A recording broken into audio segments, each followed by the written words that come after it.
What's going on, everybody? My name is Marcus. Welcome back to another video. Today is going to be a day in the life video slash my birthday video. So it's not going to be real formal. It's not going to be a whole lot of there may be a lot of content as far as the informational value provided for you guys. I do have a boatload of stuff to get done today, so I'm going to kind of just take you guys with me throughout the processes and really just show you guys what I do to earn 6 figures a year on eBay. So for those of you guys that don't know, I hit 6 figures. Boy, I wish it was 7 figures. I hit 6 figures in 7 months this year. Last year it took me 10 months to do it, so I beat last year. I'm already at pretty much the amount of net profit that I made last year as well, just 7 months into the year. So we're on an upward trajectory, right? Things are going the way that I need them to, and really that's my heart's posture, is to show you guys what I do in hopes that will help you do the same, or at least, you know, along the type of trajectory that I'm on. You know, maybe your goal is not to reach 6 figures, but you just want to make a little extra money. So follow me along today. We'll see what I can do to provide as much value for you guys as possible. Thank you. Big shout out to everyone. 7,000 subscribers today. Really appreciate the love and support, man. You guys rock. You guys are the best. So I have just loaded my car up. It's 10 o'clock in the afternoon, or in the afternoon. Boy, I got 4 hours of sleep last night, guys, so you're gonna have to bear with me. It's 10 o'clock in the morning. I just got off my Patreon call that I do with the Patreon that I run with Bo Johnson. And so now the next part of the process is to go get the orders shipped up. So let's go over here to the storage unit. We'll pull orders and we'll talk about whatever random things pop up on my mind. In these videos, guys, the best thing that I can do for you is answer any questions you guys have. So put them in the comment sections of any of the videos, and I'll go over them in these videos and provide as much value as I possibly can for you guys. All right, guys, here we are at the storage unit. As you guys can see, storage unit abounds. So I still haven't put the shelf together. Yes, I know, guys, I know, but man, your boy's busy, man. I'm a solo entrepreneur that runs this business by himself. I was using listers. I'll go back to using the listers when I build up a big enough draft bank to where I can be patient with these people while I teach them the processes that they need to learn, right? I can only do so much, right? You guys got to understand, I'm not a jerk, you know what I mean? But I also don't have the most patience, and that's one of the things God's working on me with, right? So I run this Patreon with Bo Johnson, and most of my energy goes to those clients because they're paying me. They deserve my patience. So therefore, someone that I'm paying, I kind of run out of my patience when I tell them this same thing every day for 2 months straight. The mistakes that keep getting made, I shouldn't have to tell someone not to do something 60 times in a row. Does that make sense? So therefore, my patience just wanes a little bit. So I took a pause on using listers. This is a thing that everyone's going to run into, using a lister that's foreign. So if you guys are considering using listers because you saw me do it or you saw Bo do it, understand there's a learning curve. They don't know the things that we know, and it's going to take you guys a lot of frustrating moments, and you just got to practice patience, you know, because they don't understand. So taking it out on them is not going to do anything good for either one of you. So therefore, I just put a pause on that. Meanwhile, I'm building up my draft bank to where I don't have to, because I used up my whole draft bank training these people, relying on them to get their listings done in the time frame we agreed on, and then they take a day or two longer than the time frame that we agreed on, and I ran out of drafts. So now I'm bulking my draft bank up to get it as full as I can, to where that way it will allow me a couple of weeks worth of listings for them to have margin of error and me to train them the corrections they need to be made before I really just rely on them full-fledged to get my listings done. So anyway, with all that rambling out of the way, I'm gonna start pulling some orders. I use the browser on my phone. I don't use the eBay app to pull orders. I go to the browser and I sort the orders by custom SKU from high to low. That way I can start from one end of the storage and go to the rest as it needs to be pulled. So the funny thing is, though, is it always starts with 10, because those numbers down there start with 000, whereas these start with 10, and I just ain't got time to be trying to fix it. So the first item is going to be 1162. a pair of St. Louis Cardinal shorts. Okay, these are vintage St. Louis Cardinal shorts. They sold for $8. All right, guys, we got a Life is Good shirt sold for $6. We got some Nike shorts sold for $4.80. We have a H&M sweatshirt sold for $15. Go figure. This right here is a Lacoste shirt sold for $15. It's a women's size 42, whatever that breaks down to. And this is a vintage Hanes, just a solid blank Hanes sweatshirt or t-shirt, tank top, sold for $10. So make sure you guys pick up that vintage blank stuff, because somebody can throw like a reprint or like a what is it called, a screen print, or like, you know, one of those vinyls, and they can make their own self a vintage shirt. So yeah. All right, guys, we got a vintage Dallas Cowboys Nike tee. I pick up anything Nike sports. This sold for $15. We got some Banana Republic women's petite black crop pants. These sold for $11. These are American Eagle shorts. These were on sale for a really long time. They sold for $6. These right here, or this is an Under Armour t-shirt, sold for a best offer of $10. North Face shorts, just moisture wicking hiking shorts, sold for $15. These, I love selling these, guys. These sold for $20. These are just vintage Army pants. I tell you guys, I sell this stuff all the time. Army camouflage stuff sells well for me. I sell at least one item a week, at least. $20 right there. And then this is a Echo Unlimited shirt. This stuff is trending right now. It's not the like highest sell-through price or highest sales price. This is a kid's extra large, and it's still sold for $15.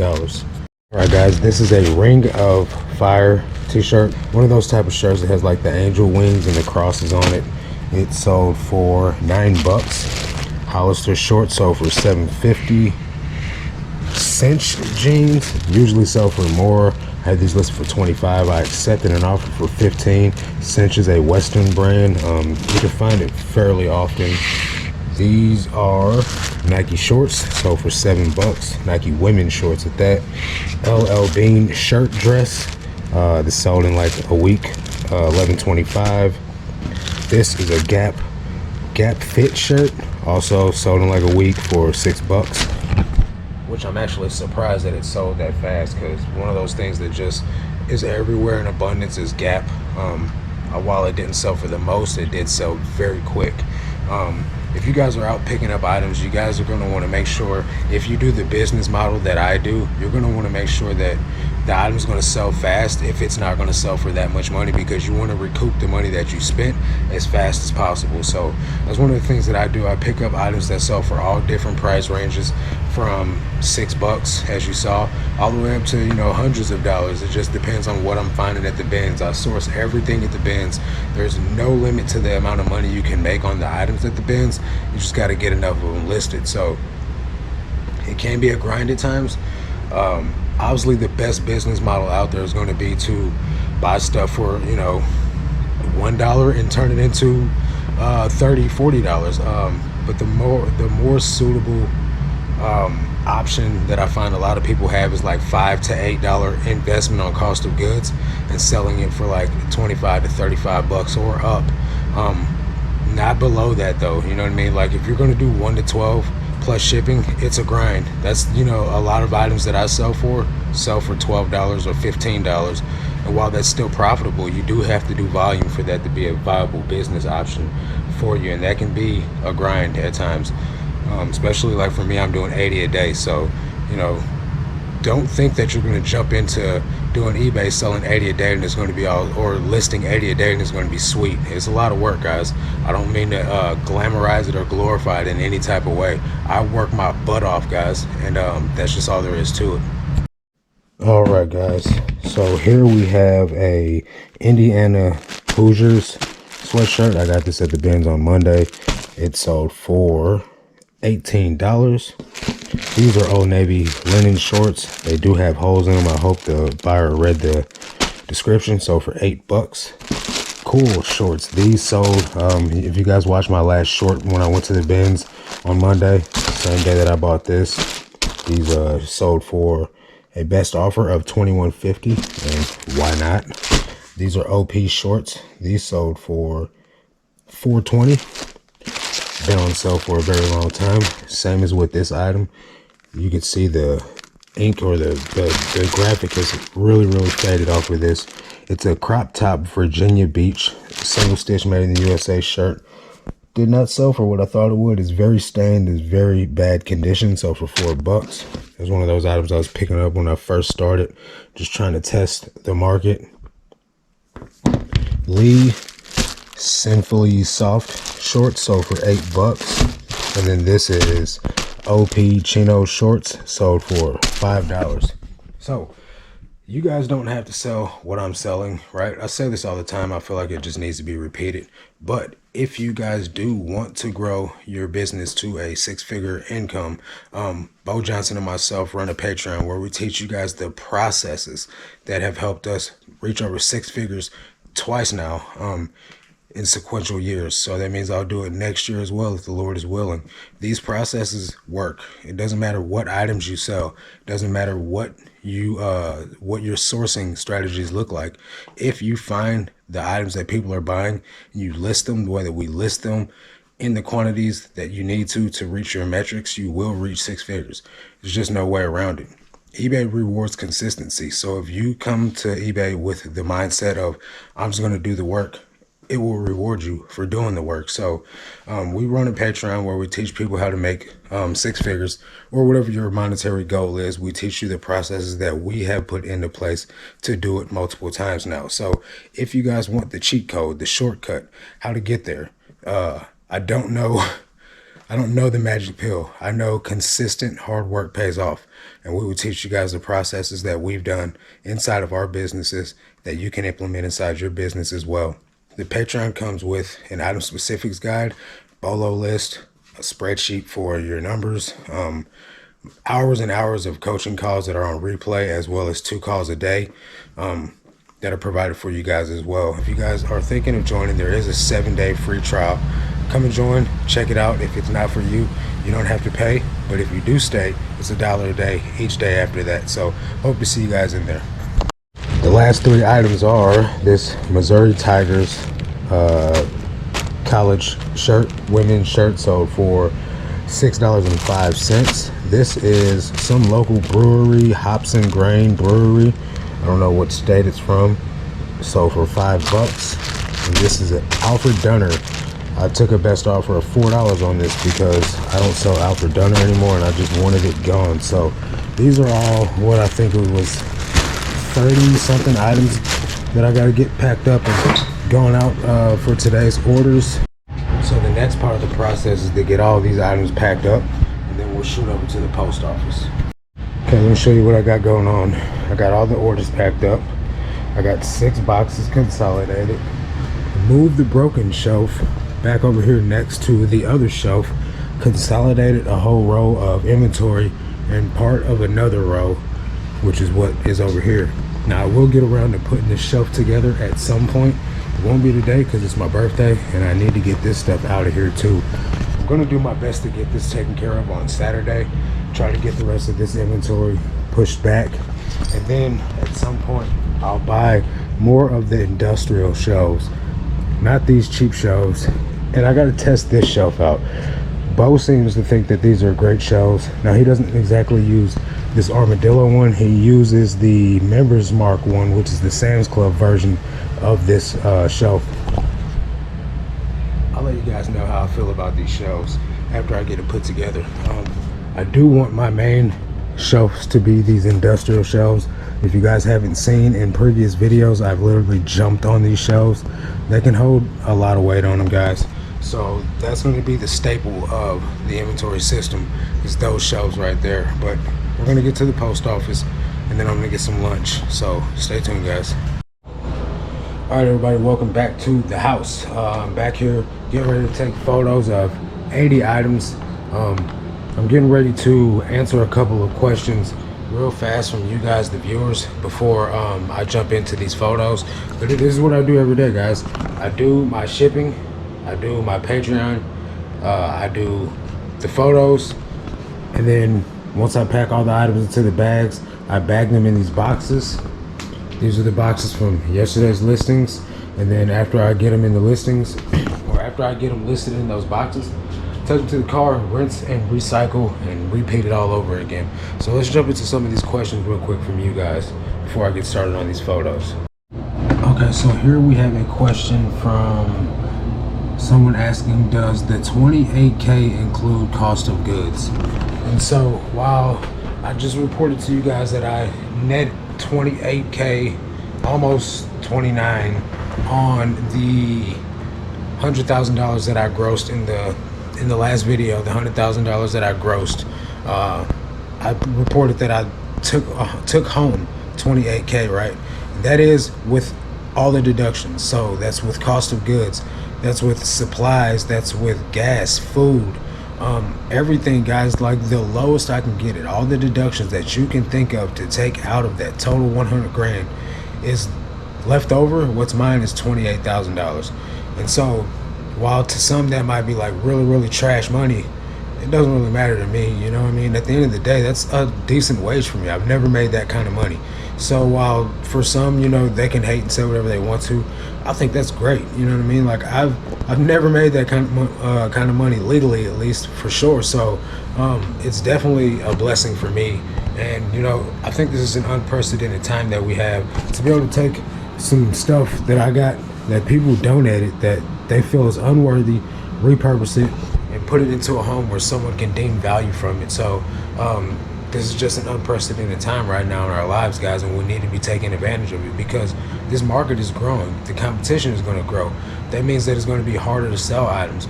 But at the end of the day, as long as we do the best job putting up quality items that we can, we still should be able to make a fair amount of money regardless. The industry is projected to grow like triple than what it is right now within the next 3 to 4 years. So just keep listening, guys. That's really all there is to it. Take your deductions, whatever you got left over, reinvest it into more inventory, grow you a substantial size store. And by substantial, I don't mean like my size store. Substantial has to meet your metrics. Whatever you deem a substantial size store, the more items you have listed, obviously the more items you're going to sell. So for me, I don't have a limit. Like there's no cap. I'm not like trying to reach this point and then stop. However big it gets is however big it gets. I'm just going to continue to do the same things that I do every single day inside of my business that have generated me the sales that I generate. And whatever that ends up looking like is whatever that ends up looking like. Net is going to get a lot bigger because the gross is going to get a lot bigger. And as I continue to do this year over year, the efforts will compound, the money will compound, and it'll turn into something very significant. I just got to stay putting in the work, and that's all there is to it. So I love it when I get comments like this. I've been reselling for almost 20 years, and it's always nice to see what brands other resellers pick up. You were talking about Johnny O in a previous video, and I had never heard of the brand. Well, today I found Johnny O polo shirt that was new with tags. I also found a pair of Levi's 501 with the big E. Found a Robert Graham shirt and so much more. Thanks for sharing what you find. A person can never know it all, and I've definitely learned about brands I've never heard of. Thank you. That's great. When someone that's only been doing this for like 2.5 years can teach someone that's been in the game for 20 years something, that's very rewarding. I'm definitely thankful that I can do that. There's people that have been in the game for less than a year and teach me things all the time, so I'm definitely glad that this community allows us to share our knowledge with each other. That way we can all grow and make a lot more money together. People like, you know, they hate because you share bolos or you share brands, or I show what I'm picking up in the bins and I'm creating more competition for us.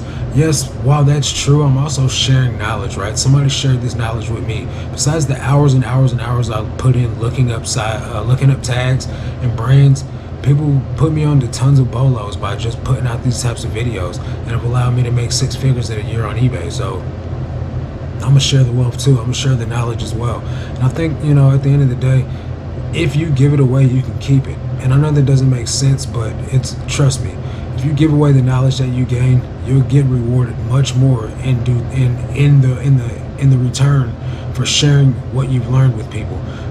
You can't be greedy and keep it all and expect to have that much success, because eventually, you know, you will get humbled. And I don't know what your beliefs are, but I definitely believe in being humbled by not sharing the wealth. So while some may see this Nike sweatshirt and think that's trash, I'm not going to pick that up. What I see is dollar signs. So this is a Nike made in the USA vintage sweatshirt with paint splatter. And for some reason, guys, the stuff with paint splatter on it sells well, especially like Dickies and like painter pants and, you know, like chore pants, that type of thing sells well. So I figured I'd pick up this Nike sweatshirt, give it a try as well. Since it's vintage, made in the USA, it's already going to hold a little bit of value, but since the paint splatters on there, it gives a little bit more character. So I'm going to go ahead and test the market out on this, and I'll let you guys know in a future video how well it sells. So one of the questions that was asked, and I actually get this question asked quite a bit, honestly, is if the mentorship is only for clothing resellers. And it is absolutely not only for clothing resellers. It just so happens to be that Bo and I are both clothing resellers. The principles that we teach are not, like I said earlier in the video, they're not about the items that you sell as much as it's the way you sell the items. The Patreon's not about come buy these items and resell them. It's about sell your items this way, list your items this way, do these procedures this way, and you will be able to make 6 figures, or you'll be able to make more money inside your reselling business. It's not product, it's not based off the products you sell, if that makes sense. So everyone's welcome, you know what I mean? If you sell on multiple platforms, you're still welcome. While we're not going to probably be talking about, yo, go cross post, you know what I mean? Like, you can still do that if that's your business model. We are just trying to help you make more money inside your business. So everybody's welcome. You don't have to just sell clothing. Another question I get asked all the time is if I promote listings. And right now, I think it's like pretty much a must. And I'm going to upset some people, and somebody's going to definitely comment in the comment section, I don't promote and blah blah. You don't have to promote items, right? But it's one of those things where you got to pay to play nowadays, right? The bulk of the people that are making multiple sales and, you know, several sales a day are promoting their listings to some degree. Whether you do the minimum amount, people are still out there promoting items. And it's one of those things where if you don't pay to play, you're going to get suppressed. If you don't promote your items, you're definitely going to get less sales than somebody, for instance, like me, that does promote their items. And I promoted a 10% blanket percentage across the store. It doesn't matter what the item is. But when I was promoting at the minimum 1%, this is before they made it minimum 2%, I was still making daily promoted sales every single day. You don't have to promote at 10% like I do, but I feel like that's the sweet spot for me. Along with the coupons and the offers that I send out, that's the sweet spot that allows me to hit about an average of 35 to 45 sales a day. So that's where I'm at right now. So you can, you know, try to keep on scaling, you know, what's the word, skating on by without promoting. Just when you feel like you want to try to give yourself a boost in the sales, then consider turning on the promoted rate. But one thing that I do want you guys to be aware of is if you don't know your numbers and you don't know what your margins are, don't promote without figuring out what your break-even number is. Because even if you're promoting, say mine is $3, that's with promoting an item. If I was to do it at $2.50, I would lose money at promoting my item at 10%. So know what you can handle, know what your numbers are, then figure out what you can still break even for with your promotion on top of that. So another question I was asked is, as a disabled person, how can they set their station up the same way that I do mine, so that way they can list while they're sitting? And so if you see, I'm sitting in a chair, here's my listing station, and here's my pile of clothing.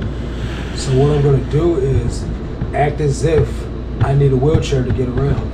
And so I would get this item, right? You can send it as low as you want to. It's going to stick, right? Then I would grab my phone, take the photos, right? Then I would still go directly to this tote where I fold everything at, right to the box where I fold all the items at. I would turn in my chair, grab another one of these items, and then throw it up on the board. Now, the only thing that I could think would be problematic for someone that's in a wheelchair is taking photos of jeans or something longer. And in that circumstance, you're probably not going to be able to do jeans, and you probably want to be strictly tops, or honestly, clothing may not be the niche for you. So you might want to suggest doing smalls of some sort, maybe doing shoes or something that doesn't require you to stand at all. Would just be more suitable for someone that has to sit during their process. Certain other items like video games, DVDs, jewelry, those types of things would probably be more suitable for someone that can't move as freely as others. Another question that was asked was, how do I do multiple quantity listings when it comes to the SKU system? So for instance, these Grey's Anatomy scrubs right here, right? I found several pairs of them, like 5 bottoms and 5 tops, right? And instead of making a multiple quantity listing, even though they're all the same size, I do individual listings on purpose, right? I want more hooks in the water. I'm not worried about selling, this whole lot of items, or I'm not worried about making one listing to get out of making multiple listings. Now, you can do that if that's the way you want to do business. It's just not the way I do it. So for me, my SKUs just don't get reused, and I just use one SKU at a time. So if I have 20 J. Crew sweaters, they're all going to be 20 individual listings, and I'm just going to sell similar off the previous listing and change whatever I need to, if it's the size or if it's the color. If it's all the same size, all the same color, I'm just going to go J. Crew sweater 1, J. Crew sweater 2, J. Crew sweater 3, and I'm going to put a number in the title to make the title different. So now it is essentially a different listing, and I'm going to change the photos if I need to. What else would I say? You can do however you want to do it. You can do your listings, right? But I don't feel that, for me, I'm going to do time to do a multiple quantity listing of anything.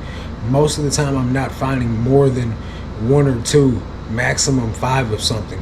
And even in the most recent case where I got like 50 of the same t-shirts, I still listed those as 50 different listings and just so similar. It takes no time at all, you know what I mean? And so therefore, it's easier for me to store the items, and I don't have to worry about how I'm going to skew them either. So that's the way I do it. It's not perfect, but it's what works for me. All right, guys, so I got a question. Says, love your vids. You may have answered this before, so I'm sorry, but how do you go about listing items that are not the size on the tag? I'm coming across a lot of oddly sized items. Do you leave the eBay specifics same as the tag? Appreciate your content. So, good question. Very quite often asked question. These are a pair of pants, right? Just some Woolrich khakis, flannel lined. They are vintage, made in the USA, so this means that they have been washed quite a bit and dried. So the measurements say, you can't see that, but trust me, it says 36-32, right? So 36-32 is what the size says. But when I take the measurement from the corner to here, what does it say? It says close to 36. It doesn't say at 36. It's like 35. So I mean, we can get into semantics, right? But then I'll take the inseam from the top of the seam to the leg. So that's closer to 30 than it is to 32. So what I would do in this instance is I would put the size 36 in the size box, right? And then when it came down to the waist measurement and the inseam measurement, I would still leave the measurement for the inseam or for the waist as 36, because when somebody puts those on and then walks around for a little bit, it's going to stretch out, and it'll go back to the 36 that it's supposed to be. But the length, you're not going to make the length any longer. So I would put in the inseam measurement that it's actually a 30 instead of a 32. And then you can make a note of it if you decide to in the condition description if you list on the computer. That's the way I do it. Now when it comes down to like a shirt that measures to like an 18, I'm a medium, right? So 18 inches across pit to pit. So what's that, 36? When it comes down to that, that's the size that I wear. So if it's a large, but the large is like 18 or something, like extra large, right, is an 18 for boys. a men's medium essentially is a boy's extra large. That's going to tell me in my head that this is not a men's item, because sometimes you can't tell by looking at an item whether it's a men's or a boy's unless it specifies on the tag. So when it comes down to it, I put what the tag says in the title and in the size box. But then when it comes down to the option where you have inseam or waist measurements, then I'll put the actual measurements in those item specifics. But when it comes down to like things like t-shirts where that's not an option, you can use the chest size box to put the actual chest size in there. Hopefully somebody will look at it. Most oftentimes they don't, and if it doesn't fit, you'll just get a return. But there's really nothing we can do to prevent returns in a used clothing game. You know, returns are just part of the game, guys. You just do the best you can to provide an accurate description and condition, and then just put the measurements what they really actually measure in the measurements box. Another question I get asked all the time is, do I have any advice for someone that's new to the bins, specifically my location? While you know this is probably counterintuitive to my success, so I'm going to give away the sauce anyway.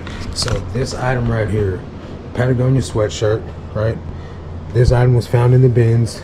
People were passing it up, right? So my strategy is to get to a bin, right?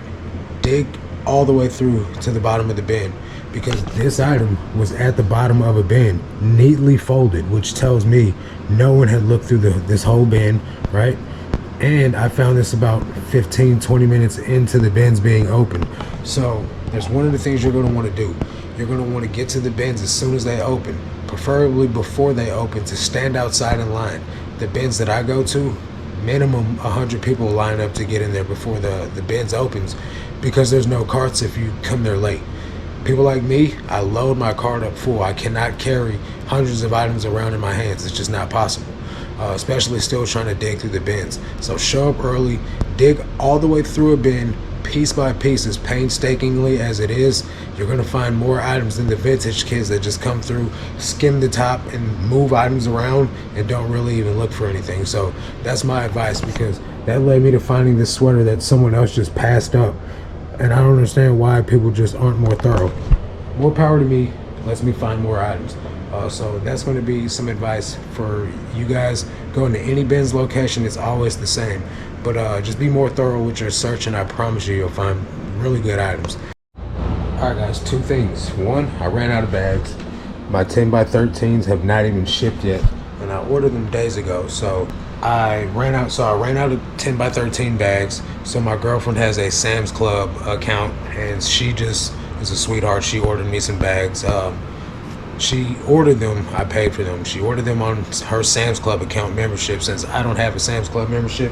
So I gotta go pick up some Ziploc bags tomorrow. I'll let you guys know how my experiment with that goes. But these are just temporary bags to have inside my store while I wait for my huge order of 1,000 bags to come in the mail.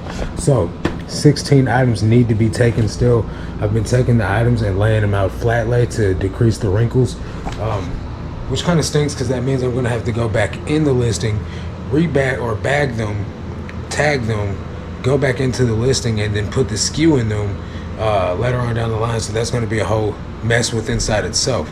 Case in point, make sure you guys have the supplies you need ahead of time, so you don't have to go through this riffraff that I'm going through right now, messing up your whole process just because you ran out of a certain thing.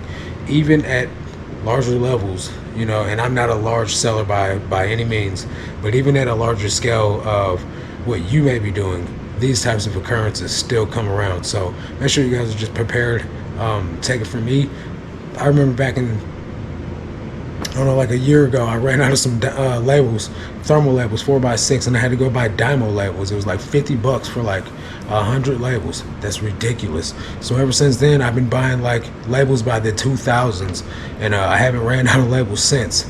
Guess I'm gonna have to start buying bags by the 2000s, and I won't run out of bags no more. So I think I'm gonna go ahead and call it here, guys. I do have to start getting ready for my birthday celebration. Hopefully this video was informative for you guys. I know it's kind of all over the place. There's just a little bit more of questions being answered, which is really what it's all about. So thanks for the questions, guys. Thanks for 7K subs, guys. Great birthday present from you guys. Really appreciate all the support, guys. That's gonna do it for this one. Catch you guys on the next one. But until then, let's make this cash, guys. Peace.